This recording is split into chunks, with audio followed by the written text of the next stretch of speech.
હારો જોવે રે મારો માણા ગયો છે ગામમાં હાબુ ને સોડા લેવા આજ તો કપડા ધોવાનો વારો છે હે ઈ આમ આવ્યો યા બળા દાદા હાબુ અને સોડા હે આ સોડા હું કામ લાવ્યો તમે તો સોડા મગાવી છે ઓય બાપા અલ્યા કપડા ધોવાનો સોડા મગાવ્યો તો એવું તમે નહોતું કીધું કપડા ધોવાનો સોડા લાવજે તમે ખાલી એમ કીધું તો હાબુ ને સોડા લઈ આવ પણ અલ્યા તને ખબર તો છે આજે કપડા ધોવાનો વારો છે પણ મને એમ થયું કે તમારે સોડા પીન પછી કપડા ધોવાય છે અને આ હાબુ કામ લાવ્યો એ કપડા ધોવા ઓય બાપા અલ્યા આ હાબુ નતો લાવવાનો ઓલો પાણા જેવો હાબુ આવે ને ઈ લાવવાનો હતો આ તો 2 દિવસમાં પૂરો થઈ જાય તો પણ એક કામ કરવી પાણાથી જ કપડા ધોઈ નાખવી સાનો મનો બે ને હજી પાછો મને શીખામણ આપે પાણાથી કપડા ધોવાય ના ના તો જા વસ્તુ બદલાય એ હારું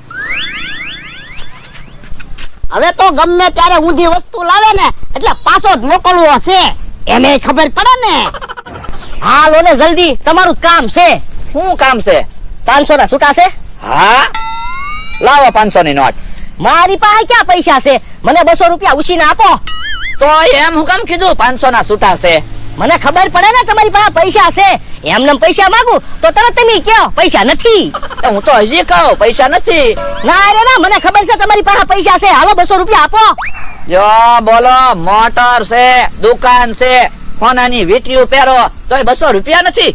કોનાની ક્યાં વીટી છે ખોટી વીટી છે હરખું કે નહીં અને પછી મને ધક્કા ખવડાવે હું એલા એકલો બોલે.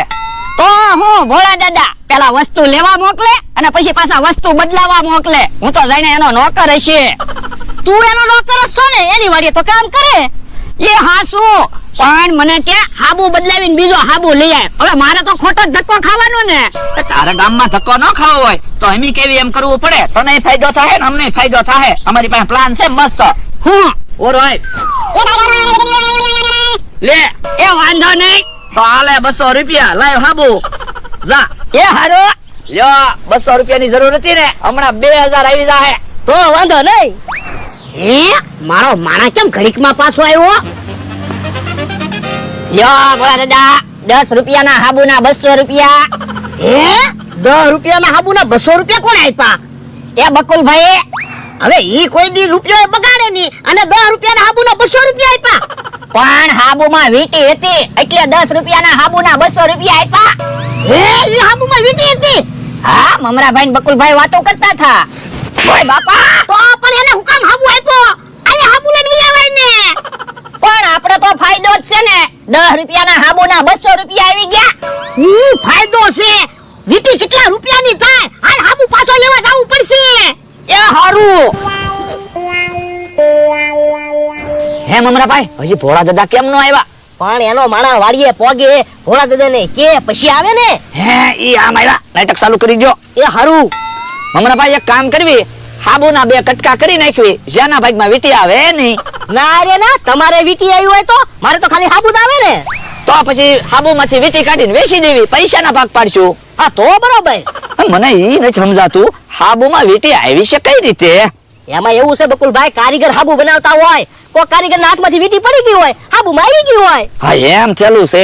ભોળા દાદાનો માણા ભોળા દાદાને કઈ ન દેતો હારું. એમ ક્યાંથી ભોળા દાદાને કે આપણે એને 200 રૂપિયા આપ્યા મારો માણસ છે મને તો કઈ જ દે ને લાવો હાબુ શું કામ? એ હાબુમાં હોનાની વીટી છે હાબુ પાછો નહીં મળે હો અમે હાબુના 200 રૂપિયા આપ્યા હા પણ હું તમને 200 રૂપિયા પાછો આપી દઉં લાવો હાબુ ના રે ના અમે વીટી વેચવી તોય 20000 આવશે.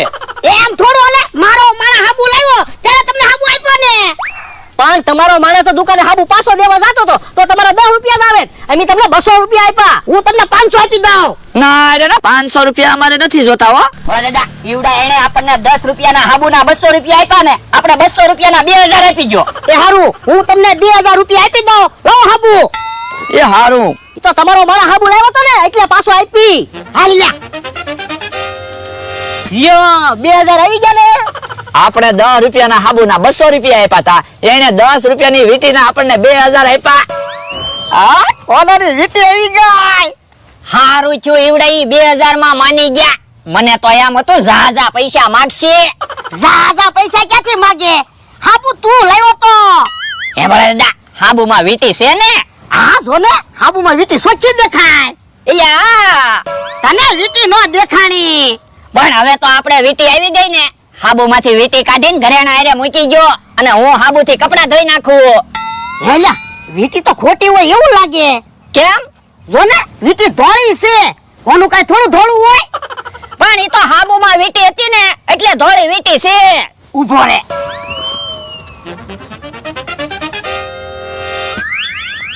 વીટી ખોટી છે હું. હે તો બકુલભાઈ ને મમરાભાઈ તમને છેતરી ગયા. છેતરી જાય એમ થોડું હાલે, પૈસા પાછા લઈ આવી. હવે ઈવડે ઈ થોડા પૈસા પાછા આપે? આપણે હાબુ લેવા ગયા હતા, ઈવડે ઈ થોડા હાબુ વેચવા આવ્યા હતા. પૈસા કેમ પાછા નો આપે? હમણાં ઢીબી નાખું. તો તમે અહીંયા ઉભા રહ્યો, હું હમણાં ઈવડે એને ઢીબી નાખું. એ હારું જા. ઈવડા ઈ મારા માણાને ઢીબી નાખશે તો મને જવા દે. મમરાભાઈ કાલ ગામમાંથી 2 હાબુ લેતા આવજો. 2 હાબુમાં વીટી ખૂતાડીને એક હાબુ દઈ આવશું જમરૂ કાકાને એને, અને એક હાબુ દઈ આવશું અમથાભાઈને એને. 2 પાસેથી 1000 લઈ લઈશું. પણ એની પાસે એટલા બધા પૈસા નો હોય. તો પણ 100-200 તો આપશે ને. આ ઈ હાસુ બકુલભાઈ મમરાભાઈ, ભોળા દાદાને ખબર પડી ગઈ વીટી ખોટી છે ઈ. પણ એટલે એને નહોતી ખબર પડવા દેવાની. પણ મેં તો એને એમ કીધું તો હાબુમાંથી વીટી કાઢીને ઘરેણા હારે મૂકી ગયો, પણ એને વીટી જોઈ. પણ હવે ભલે ને ખબર પડી ગઈ, પૈસા તો આપણે આવી ગયા. આ તો મને તો થોડાક પૈસા આપો. શું કામ? મેં તમને 2000 રૂપિયા અપાવ્યા. તો એમ કે ને તને હરખો ભાગ આપવી, પણ એમી ભોળા દાદાને કહી દઈશું તું છેતરવામાં અમારી હારે હતો. ના રે ના, તો અમારે પૈસા નથી જોતા હો. ભોળા દાદાને તો ખબર પડવી જ ન જોવે. એ તોય તે મને ખબર પડી જ ગઈ હો. પણ તમે આયા હું કામ આવ્યા? હમણાં હું આવડાને ઢીબી નાખે. ઓય બાપા, ઓય બાપા. સાનો માનો દે, તું તે મને છેતરવામાં આવડાની હારે છો. કોઈને કીધું? એવું હંતાર બધું સાંભળતો તો. એ તો સોરી. ઘડીક ઉભો રહો, પછી તારી ખબર. લાવ 2000 રૂપિયા. કેમ? તો ઈ ક્યાં હોનાની વીટી છે, ખોટી વીટી છે. તો અમે ક્યાં કીધું તું હોનાની વીટી છે એમ? અમે તો એમ કીધું તું હાબુમાં વીટી છે. ઈ મારે કા હાબળું ના પૈસા લાવો. પૈસા હવે ન મળે હો. આ તે વાંધો નહીં, આવો વાડીએ તમારી ખબર. હાલે હાલે. હાશ આપણે તો બસી ગયા. હા હા, હવે ભોળા દાદાના માણાનું શું થાય શું ખબર?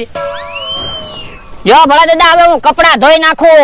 કપડા નથી ધોવા, તું અહીંયા ઊભો રે. ઓય બાપા, ઓય બાપા. મને તો એમ હતું તારામાં બુદ્ધિ નથી, એટલે ઊંધા કામ કરે. મને છેતરવાનું ચાલુ કર્યું. ઓય બાપા, ઓય બાપા. પણ ભૂલ થઈ ગઈ એમ તો કીધું. ભૂલ થઈ ગઈ એમ થોડો હાલે. મને કેટલો વિશ્વાસ હતો, વિશ્વાસઘાત કર્યો. ઓય બાપા, ઓય બાપા. એ હવે નહીં છે તું. નાના છેતરજે ને. ઓય બાપા, ઓય બાપા. પણ બકુલભાઈ અને મમરાભાઈ છેતરવાનું કીધું તું. ઈ તને પગાર આપે? ના ના. તો એનું કીધું થોડું કરાય. ઓય બાપા, ઓય બાપા. પણ મારા પગારમાંથી 2000 રૂપિયા વાળી લેજો. મારે પૈસા નથી જોતા. ઓય બાપા, ઓય બાપા. હું છું ભોળા દાદા, તમારા માણસને હું કામ દીબો? એ તું કાંઈ ન બોલતો, તું એક બાજુ રે. પણ એને ધોકા હું કામ મારો? ધોકા એને વાગતા ન હોય? તું એક બાજુ રે એમ કીધું ને, નકર તને ઢીબી નાખીશ. હે તો ડોરા હવે ધોકો મારી લે, ખબર પડે. આ તો ઊભો રે. ઓય બાપા, ઓય બાપા. હે મારી ઉપર હાથ ઉપાડ્યો. હા ઉભા રહ્યો, હમણાં કેહા કાકા ને જમરૂ કાકાને બોલાવીને આવું. એ ક્યાં કાકા જબરું કાકા તારા, હું તો એને કેહુડીને જબરું ખરી કહું. હે કે હોડીને જમરૂ ખરી કીધું? ખમો, હમણાં એને બોલાવીને આવું, પછી તમારી ખબર. એ આજા બોલાવે, હું કાંઈ તે બીતો ના. ઓય બાપા, ઓય બાપા. કે હા, આજ તો તેલ મરચું નથી ખાવું, કાક બીજું ખાવું છે. બીજું તો શું ખાવું? કે હા કાકા, જમરૂ કાકા, હાલો તો બાંધવા જવું છે. કોની હારે? ડોહા હારે. અમારે કાંઈ ભોળા હારે બાંધવા આવું ને. તો હું તો તમારી હાટું કહું. એને તમને કેવડીને જમરૂખડી એમ કીધું. હે કેવું કીધું? હા હાલ તો હમણાં એની ખબર. હાલ. ઓય બાબા, પણ હવે ધોકા ઉકામ મારો. મેં ક્યાં પૈસા લીધા? પૈસા તો બકુલભાઈ મમરાભાઈ લઈ ગયા. ઈ તારા લીધે પૈસા લઈ ગયા. ઓય બાપા, ઓય બાપા. હવે તમે ધ્યાન રાખો, કોક તમારી હારે બાંધવા આવે ને તો સાથ જ ન આપું. એ સાથ નો આપતો, હું એકલો કાઢી છું. તો એ આમ અમથાભાઈ કેહા કાકાને ને જમરૂ કાકાને બોલાવીને આવ્યા. એ કોને કહેતો તો કેવડીને જમરૂખડી? એ તમને કહેતો તો. એ હરક ફદુડા સાનો માનો બેહને નકર ઓલા ઢીબી નાખ્યું. એ અરખ ફદુડો એમ નો કહેતો, નકર માર ખાય. કેહા કાકા, જમરૂ કાકા, એકલું જ છે, હાલો ને ઢીડી નાખવી. હાલો ઓ બાપા, ઓ બાપા, ઓ બાપા, ઓ બાપા, ઓય બાપા, ઓય બાપા, ઓય બાપા, ઓય બાપા.